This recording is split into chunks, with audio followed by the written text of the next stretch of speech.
shed some light on this illness. And if you would, Dr. Spellberg, just talk to us first and foremost about what Lyme disease is.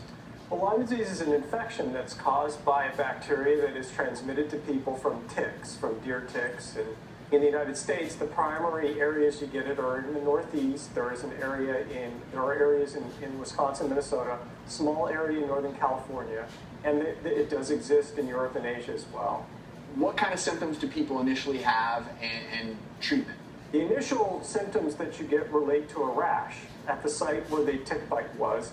And it's typically a red rash, circular, and it often clears in the center. It looks like a bullseye or a target.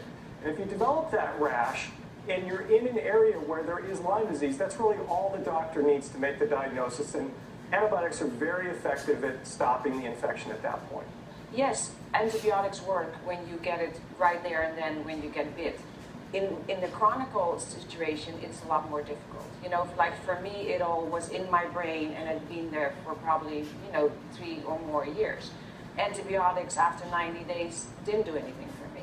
And you've talked about the importance going through any health struggle of having a great support system. And you say that your husband has been a huge supporter of yours throughout this. Yeah, I mean, just seeing his picture makes me emotional because, I mean, he's been extraordinary. And, you say when you get married, standing by each other, and you all say, yeah, you do, but when it really hits you, and he's the guy that ran my port, that I had in my jugular vein to get my antibiotics 4 times a day. He's the guy that did it, and he's the guy that stood by me every night, 24 hours a day, and and I'm blessed. And really quickly, going back to a deer tick, these guys are tiny, and these can be attached 4 days without you recognizing it if you don't look for it.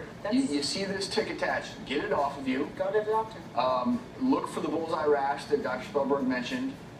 Early treatment is key because antibiotics are very effective early on in the illness. Sometimes you'll have a mild fever with it, but certainly get that checked out. Dr. Spellberg, thank you for sharing your perspective. Yolanda, we wish you the best of luck. Thank you for having me. I appreciate it. Be sure to watch Yolanda tonight on The Real Housewives.